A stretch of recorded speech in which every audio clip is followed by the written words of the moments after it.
Bonjour, bienvenue dans cette dernière leçon en ligne qui va nous permettre de presque clôturer ce chapitre sur le système locomoteur.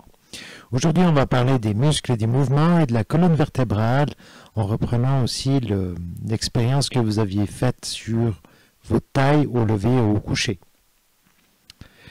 Ici, muscle et mouvement. Bon, de quoi vient le mot muscle?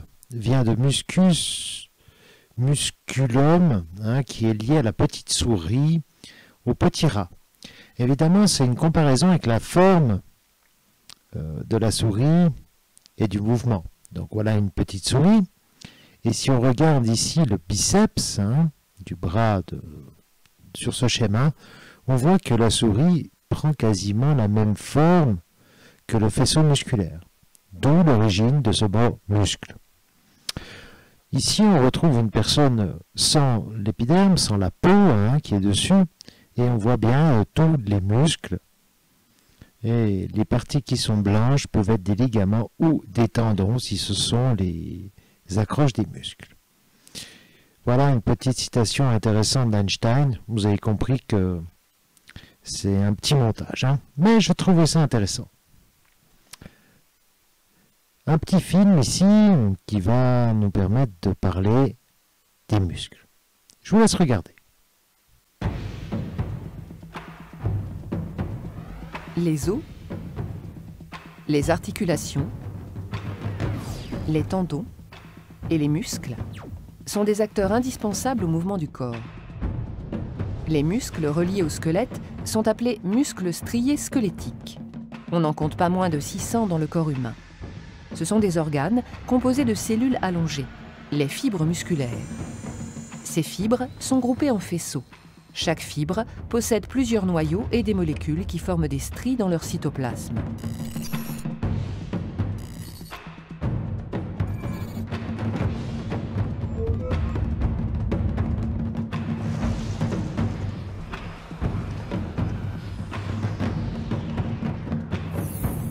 La fibre musculaire présente la particularité de pouvoir se contracter, c'est-à-dire de se raccourcir.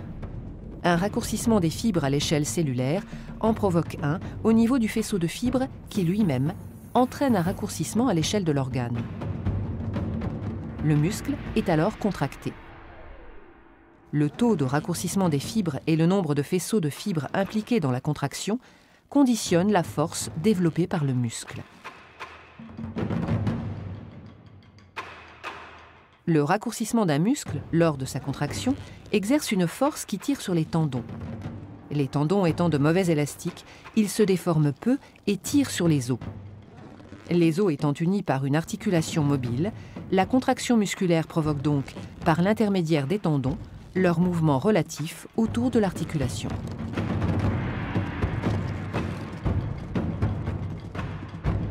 C'est donc la contraction des muscles striés squelettiques, par conséquent celle des cellules musculaires, qui est le moteur de tous les mouvements du corps.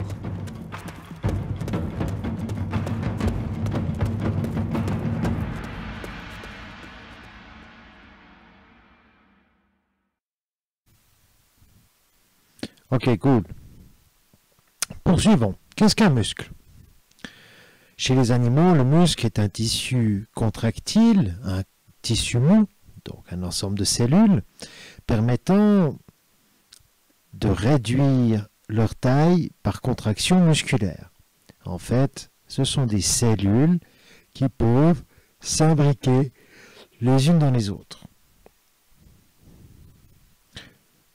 Je vous laisse encore regarder ce petit film.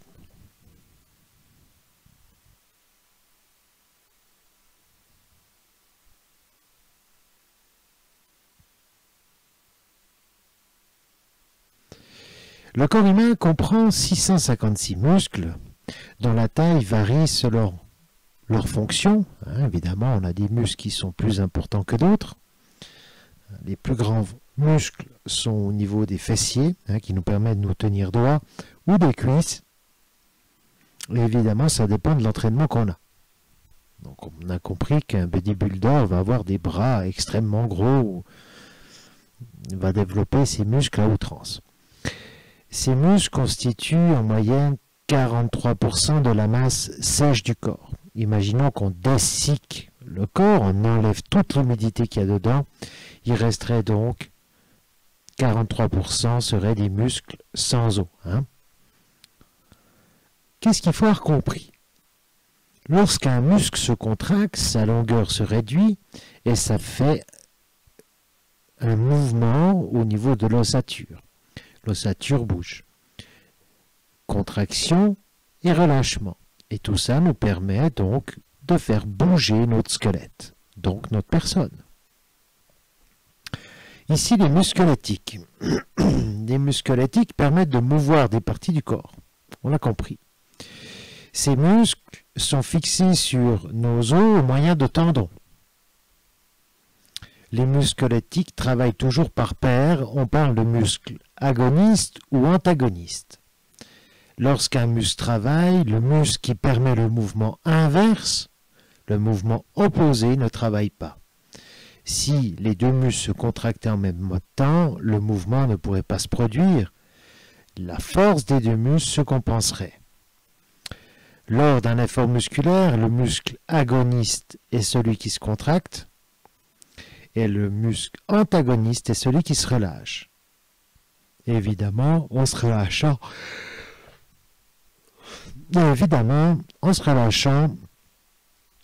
il va s'étirer, donc s'allonger.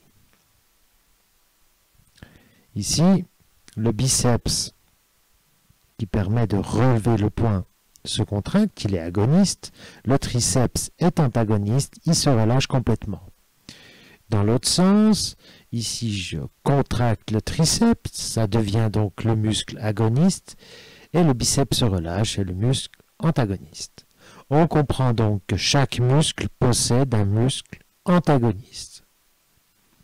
Et c'est obligé, autrement, on ne pourrait faire le mouvement qu'une fois et sans revenir en arrière. Ici, on voit par exemple comment ça fonctionne au niveau des cuisses ou au niveau du bras pour un sprinter. Prenez tout de suite la page 18 de votre cours et on va s'intéresser un petit peu à ce qu'il y a dessus. Tout de suite, vous allez mesurer vos tours de bras, demandez à quelqu'un dans votre famille. Pour ce faire, prenez une ficelle et vous mesurez dans un deuxième temps la longueur obtenue. Ça marche? Je l'ai fait avec ma fille, je vous montre ce que ça donne, mais préférez le faire directement vous. Ici, le bras en flexion, le bras plié, faisait donc au niveau du biceps 29,5 cm et le périmètre du bras en extension 27 cm. Qu'est-ce qu'on constate? Le périmètre du bras en flexion est plus grand que celui du bras en extension.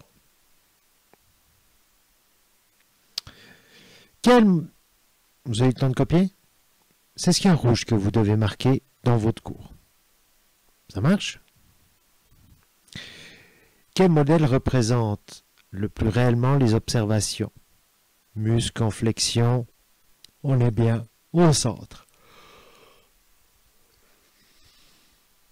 Pour effectuer le mouvement de l'exercice 3, deux muscles sont nécessaires, le biceps et le triceps. Biceps, il y a 2 faisceaux musculaires, triceps, il y en a 3. Ainsi, lorsqu'un muscle se contracte, son diamètre augmente et sa longueur diminue, l'autre est relâché. Le contraire survient dans le mouvement opposé.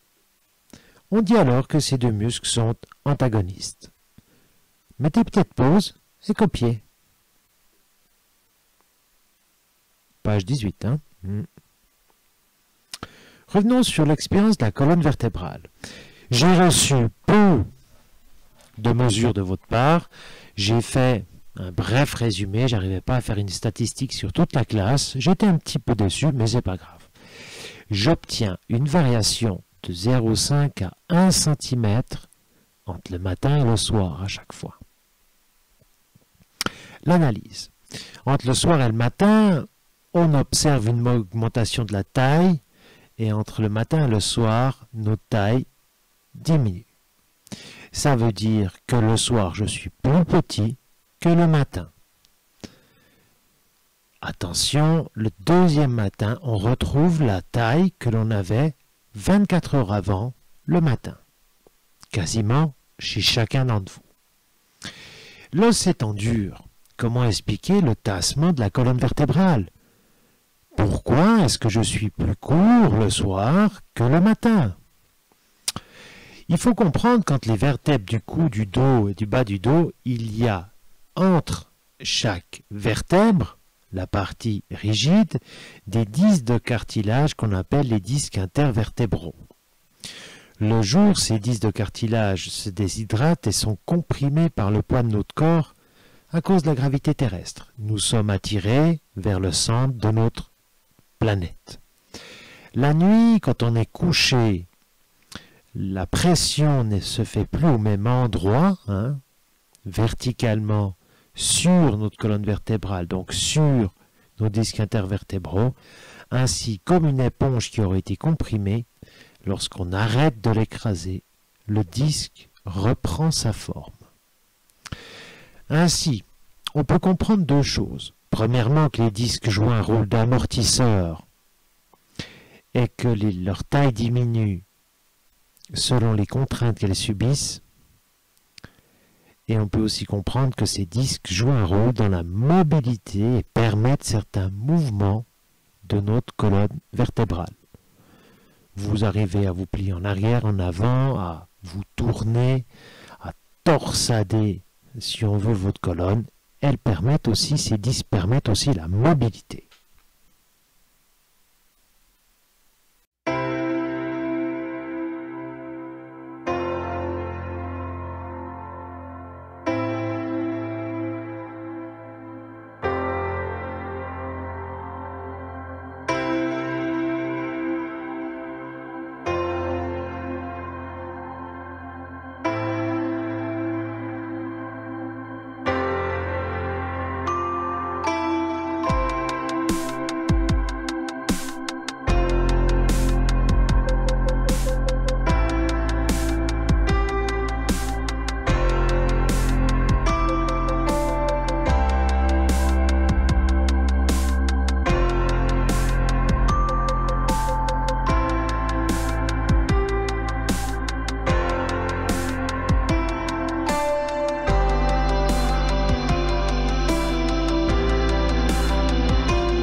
Ici, de temps en temps, on entend des gens qui disent « j'ai une hernie discale ». Il y a un souci au niveau de ces disques intervertébraux, c'est qu'ils sont relativement fragiles.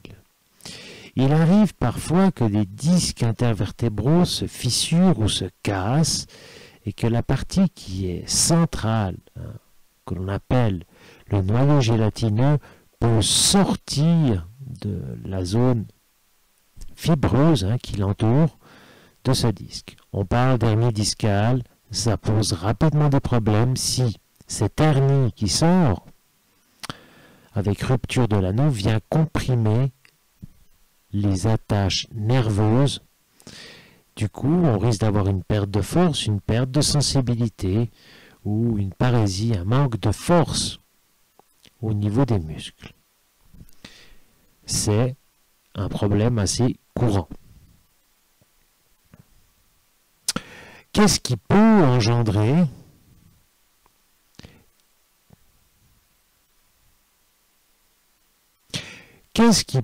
engendrer une hernie discale? Bon, les accidents, c'est possible. Une fragilité déjà génétique aussi, un travail répétitif, mais souvent les gens se font mal en portant une charge d'une mauvaise manière. Ici, je vous ai mis une personne qui soulève un carton en se penchant complètement vers l'avant. C'est pas le bon choix.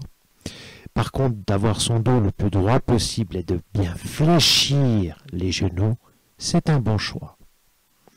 Que se passe-t-il si je soulève une charge de la mauvaise manière? En m'inclinant, toute la compression va se mettre sur un coin de notre disque intervertébral. Si la pression est trop forte, à force, ça va faire casser mon disque intervertébral. C'est ce qu'on appelle une hernie discale.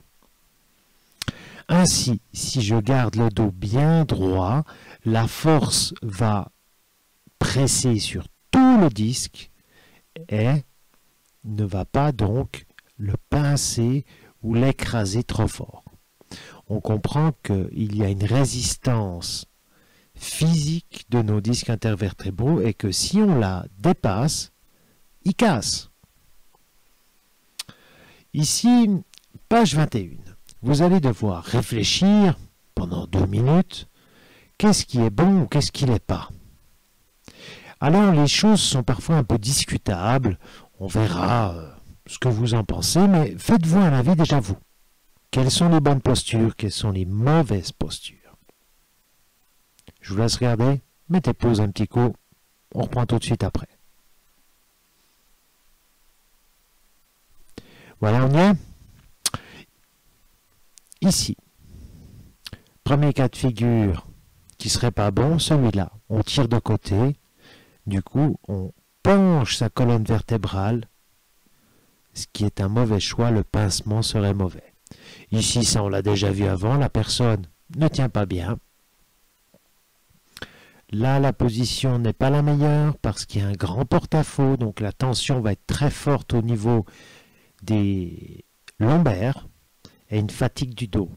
Ici aussi, de prendre une charge et de la tendre au bout du bras, crée un grand bras de levier qui va surcharger le bas de votre colonne vertébrale.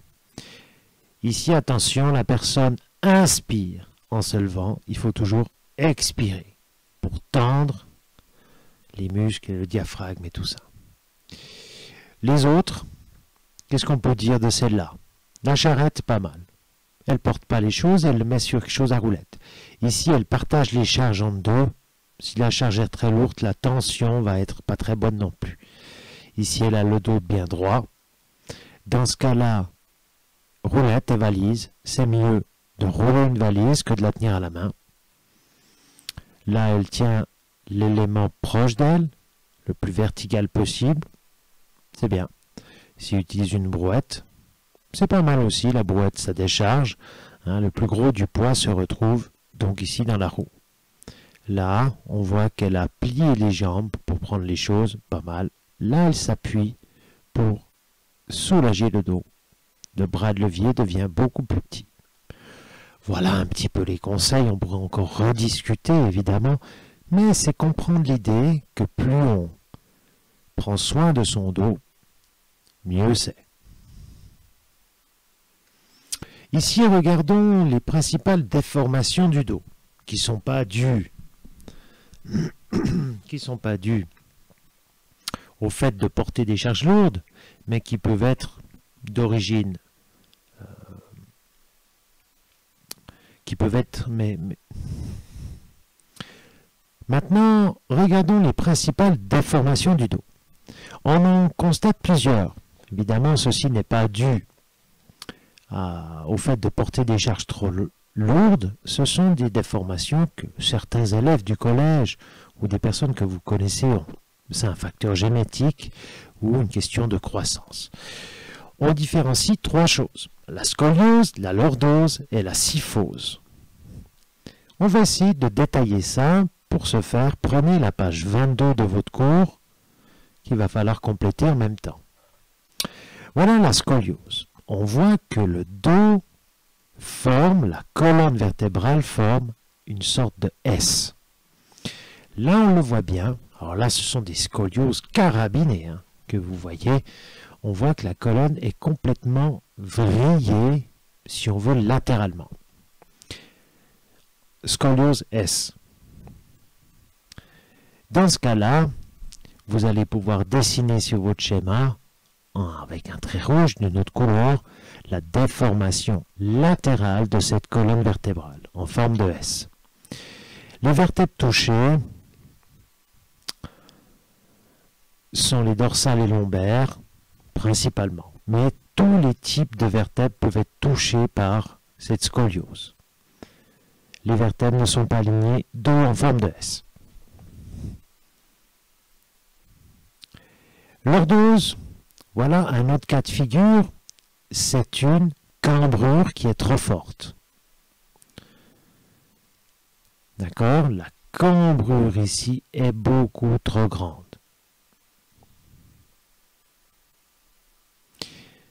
Ça marche? Vous pouvez vraiment accentuer, mettre à quel endroit est-ce que ça se donne. Donc c'est bien au niveau des lombaires. Les vertèbres touchées, lombaires, elles forment un creux vers l'avant. Et les fesses ressortent. Kyphose. Alors là, c'est une autre courbure qui se donne au niveau des dorsales ici. Les personnes parfois âgées qu'on voit peuvent avoir des kyphoses très très fortes. C'est-à-dire que l'arrière du dos va courber comme pour un bossu.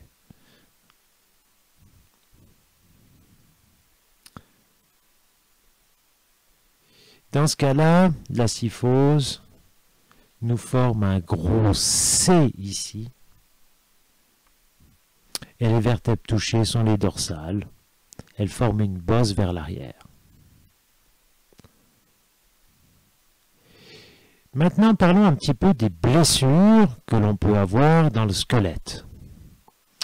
Les entorses et la luxation sont des blessures des articulations. L'entorse, on déchire les ligaments.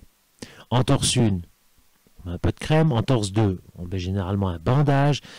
Et il y a des grosses déchirures déjà des ligaments. Et entorse 3, généralement, tous les ligaments peuvent être déchirés et on doit opérer. Luxation, c'est aussi une articulation qui sort de sa position. Luxation typique, luxation de l'épaule. On sait que la luxation est plus grave que l'entorse, car le ligament qui tient, ou les ligaments qui tiennent l'articulation en place sont distendus ou déchirés, ce qui fait que l'articulation est déboîtée. À tous les coups, quand on luxe un élément, on crée une entorse. C'est ça qu'il faut avoir compris. Mais on peut avoir une entorse sans avoir une luxation. Un médecin peut remettre en place une articulation et la stabiliser. Il existe aussi différents types de fractures des os. Vous l'aviez vu dans la vidéo. Je vous en ai présenté un peu plus que celles qui sont dedans le cours.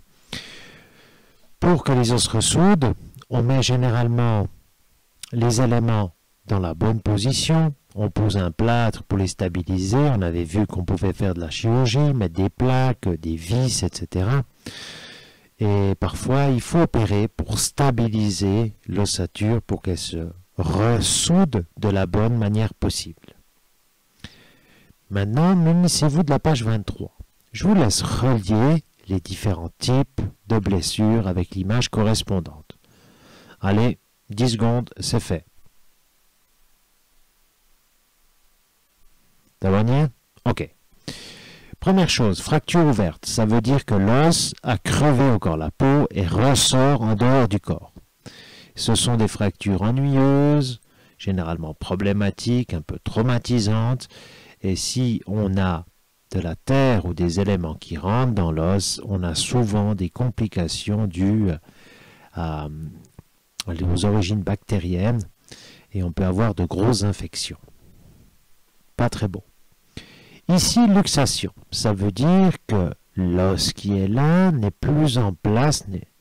Les parties de cartilage sont complètement sorties de l'endroit où devraient être. Évidemment, comme je l'ai dit avant, il y a une déchirure des ligaments. Ici, fracture incomplète. On a cassé une partie de l'os. On parle de fissure. Généralement, on vous dit tu as le poignet fissuré. Ça veut dire que la fracture est incomplète. L'os n'est pas complètement cassé. Ici en torse, on voit qu'il y a des déchirures ici. D'accord, les ligaments qui tiennent les articulations. Les ligaments qui tiennent les articulations en place sont déchirés. Dernier cas, fracture complète, mais elle n'est pas déplacée, c'est pas une fracture ouverte. Pas autant déplacée, en tout cas elle est un tout petit peu déplacée, vous avez vu, elle devrait se remettre alignée. Fracture complète, l'os est complètement cassé en deux. Et là, vous avez vu, on a mis des fractures les plus simples. Voilà, au revoir et à bientôt en classe, et j'espère que ça a été intéressant. En tout cas, c'est la dernière vidéo pour cette année. Allez, à bientôt, et je me réjouis de vous recroiser. Ciao.